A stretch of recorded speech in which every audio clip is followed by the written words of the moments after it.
गुण है। तो मनुष्य की जो बुद्धि है वो सत्व गुण का मतलब सत्व गुण को उभारने की सबसे बड़ी सामर्थ्य वाली है मनुष्य का जो चित्त है।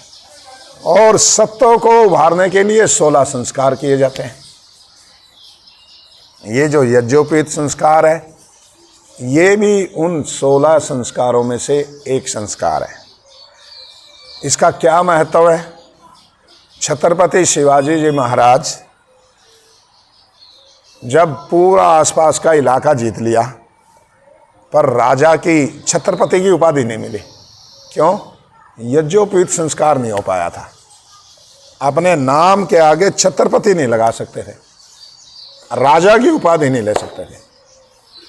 तो उस समय ये जाति पाति की व्यवस्था बहुत खतरनाक थी। ब्राह्मण मतलब एकमात्र अपना छत्र साम्राज्य, एक छत्र साम्राज्य बनाए हुए थे कि किसको यज्ञोपवीत देंगे किसको नहीं देंगे वही तय करते थे। तो अपना जो राज्य का सबसे विश्वास पात्र व्यक्ति बनारस भेजा, काशी। वहाँ के ब्राह्मणों से व्यवस्था लेकर के आओ, विद्वानों से, मैं यज्ञोपवीत संस्कार करा के और छत्रपति की उपाधि धारण करना चाहता हूँ। बनारस के काशी के विद्वानों ने मना कर दिया, बोले ये तो शूद्र है, ये शूद्र है, इसका यज्ञोपवीत नहीं हो सकता। फिर बोले नहीं ये क्षत्रिय कुल से है। फिर सारा वो उस समय का जो भाट था उसने सारी कुल परंपरा जोड़ करके बताया कि राजस्थान के राजपूत वंश से ये इनके पूर्वज बहुत पहले महाराष्ट्र आए थे, ये उससे है। तो फिर भी बहुत बड़ा प्रायश्चित करा करके बहुत बड़ी दक्षिणा, ब्राह्मणों को पूरा भोजन दक्षिणा सोने का दान दे करके। कौन से सन की बात है ये? 1662 के आसपास की बात है, मान लिया 16वीं 17वीं शताब्दी के बीच की बात है। कितना पैसा खर्च हुआ था पता है? लगभग 3 करोड़ रुपया उस समय। 3 करोड़ रुपया उस समय यज्ञोपवीत पे खर्च हुआ था शिवाजी के। आपको कहें कोई आज उस समय के 3 करोड़ तो कितने होंगे आज के? 3 लाख करोड़, बिल्कुल ठीक है, सी है ना। 3 लाख करोड़ हैं आज के। और 3 लाख करोड़ समझते हो कितना है? 3 लाख करोड़ यदि आज भारत के लोगों को बांटे तो हर एक व्यक्ति के खाते में 15-15 लाख आएंगे। आज यदि 3 लाख करोड़ रुपया 3 लाख करोड़ रुपया सारे भारत के लोगों के खाते में डाल दें तो हर एक व्यक्ति के खाते में 15-15 लाख रुपए आएंगे। इतना होता है 3 लाख करोड़ रुपया। इतना पैसा खर्च करके शिवाजी ने अपना यज्ञोपवीत संस्कार कराया। क्यों? क्योंकि यज्ञोपवीत संस्कार होने से ही मनुष्य द्विज बनता है।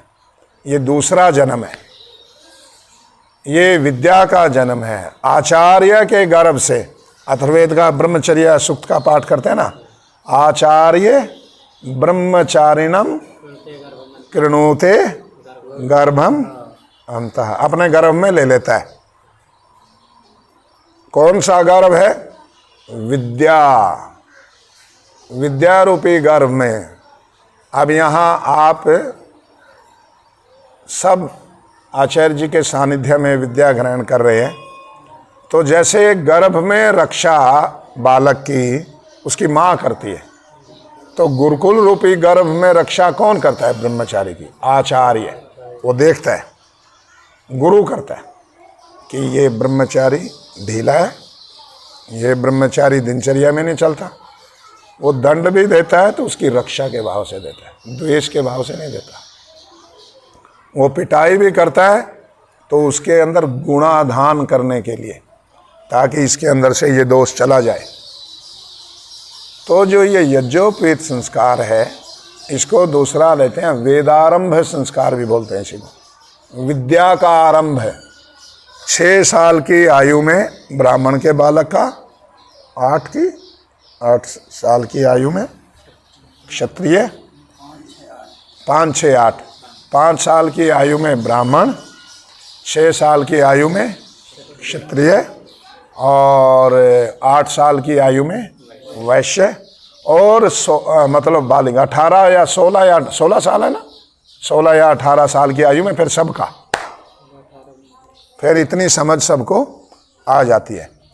शूद्र का उतनी छोटी आयु में नहीं करने का विधान किया। उसका कारण क्या है कि बुद्धि थोड़ी स्लो होती है ना, शूद्र कहते हैं उसको, मतलब शूद्र की बुद्धि मंद होती है, ऐसा नहीं है। जिसकी बुद्धि मंद होती है वही शूद्र है। नहीं समझे? हैं? शूद्र जो आजकल ये बोलते हैं ना, ये शूद्र है जाति के हिसाब से, ये नहीं है वेद में। वेद में तो वर्ण है। क्या है? वर्ण है। वर्ण का मतलब है जो पढ़ने पढ़ाने में, अर्थात एजुकेशन क्लास में सबसे टॉप है, वो है ब्राह्मण। जो एजुकेशन क्लास में सबसे टॉप है वो क्या है? ब्राह्मण। एजुकेशनिस्ट है, जो शिक्षाविद है, वो कौन है? ब्राह्मण। पढ़ना पढ़ाना है ना, और यज्ञ करना कराना, दान लेना और देना, वो ब्राह्मण है। और जो राजकार्य में क्षत्रिय, और जो दूसरा एडमिनिस्ट्रेशन के काम में लगा है, रक्षा में लगा है राष्ट्र की, तो वो है एडमिनिस्ट्रेटिव क्लास। बोलते हैं ना दुनिया में क्लासलेस सोसाइटी है, कहीं क्लासलेस सोसाइटी नहीं है। पहली एजुकेशन क्लास, दूसरी एडमिनिस्ट्रेशन क्लास, और जो खेती में, पशुपालन में, व्यापार में लगा हुआ है वो क्या है? वैश्य, बिजनेस क्लास। वो क्या है? Business class. और जिसको इन तीनों में से कुछ भी नहीं करना आता वो है लेबर क्लास। वो क्या है? ये 4 क्लास दुनिया में है या नहीं है? कहाँ क्लासलेस सोसाइटी है? बोलते हैं भारत में ही है क्लास, अमेरिका में क्लासलेस सोसाइटी है, यूरोप में क्लासलेस सोसाइटी है। वो वहाँ उसको क्लास बोलते हैं, हम इसको यहाँ वर्ण बोलते हैं। ये ब्राह्मण है, ये विद्या पढ़ता है, यज्ञ करता है, पढ़ाता है, दान देता है, दान लेता भी है। जो ये काम नहीं करता वो ब्राह्मण नहीं है। छुट्टी। जो एजुकेशनिस्ट नहीं है वो एजुकेशन क्लास में नहीं आएगा। जो एडमिनिस्ट्रेशन में काम नहीं करता वो एडमिनिस्ट्रेशन क्लास में नहीं आएगा। जिसको बिजनेस नहीं करना आता वो बिजनेस क्लास में नहीं आएगा। कोई अनपढ़ आदमी बिजनेस क्लास में आया? बिजनेस करना आना चाहिए। तो ये हमारे यहाँ है वर्ण व्यवस्था। तो शूद्र की बुद्धि मंद होती है, शूद्र मूर्ख होता है ना, ये नहीं है। व्याख्या क्या है? ऋषि दयानंद जी, पहले तो यही व्याख्या थी। ऋषि दयानंद जी महाराज के आने से पहले क्या व्याख्या थी? जो शूद्र है, शूद्र कुलोत्पन्न है, वो मंदबुद्धि है, वो मूर्ख है, वो यज्ञोपवीत यज्ञ के, वेद कर्म के योग्य नहीं है, इसलिए उसको दूर रखो ना। स्त्रियों को भी शूद्रों में गिन रखा था, और वैश्य भी शूद्रों में। गीता में है ना एक श्लोक, स्त्री, शूद्र और वैश्य, ये पाप पाप पाप कर्म योनि है। ये ऐसे ब्राह्मणों ने मिला रखे। योगेश्वर कृष्ण जी महाराज तो ऐसा मानते नहीं थे, ब्राह्मणों की अपनी पोप लीला है। तो ऋषिदानंद जी महाराज के आने से पहले यही व्याख्या थी। जो शूद्र है, शूद्र कुलोत्पन्न है। और शूद्र कौन है? स्त्री शूद्र है, वैश्य भी शूद्र है, बाद में पैसे पूसे देगा यज्ञोपवीत संस्कार जैसे खर्च करके करवाया, ऐसे बड़ा खर्च करके करवाते थे। और ये जो लेबर क्लास है, मजदूर हैं, कम जमीन वाले और बेचारे, ये भी शूद्र हैं। तो आधी आबादी आज दुनिया में 800 करोड़ है, 800 करोड़ में से 400 करोड़ तो महिलाएं हैं।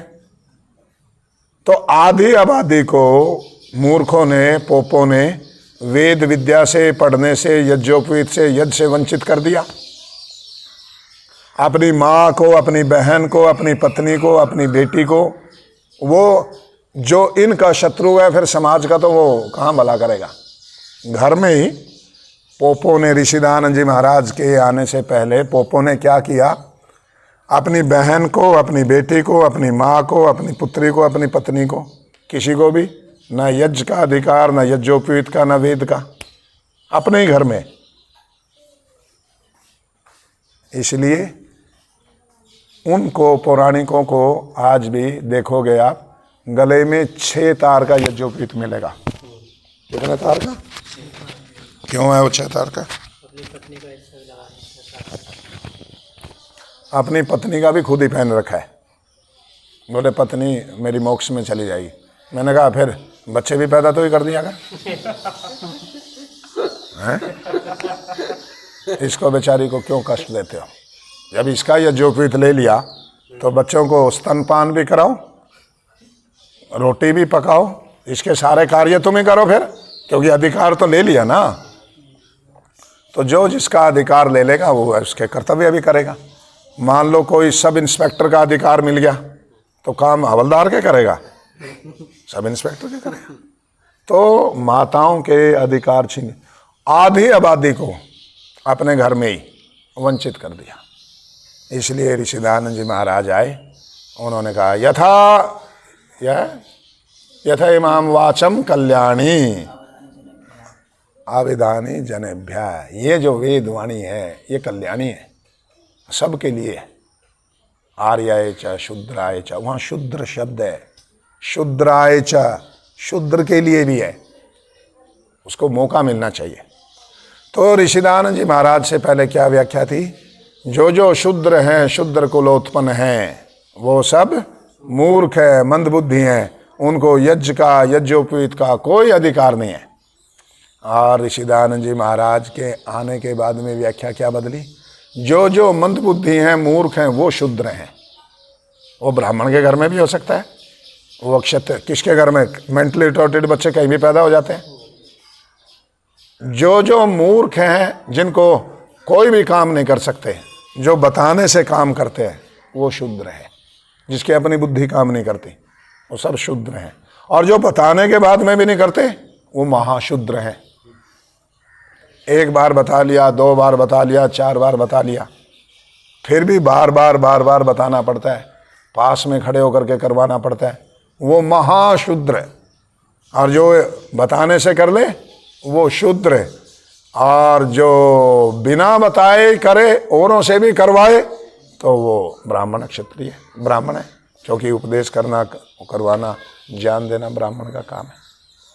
तो ये जो संस्कार हैं, ये मनुष्य के अंदर गुणाधान करने के लिए, गुणों को बढ़ाने के लिए। ये तो ऐसा है जैसे दाल में छौंक लगा दिया हींग का, हा। तो ऐसे अंतरात्मा के गुणों में छौंक लगाना है। तो मैंने कहा था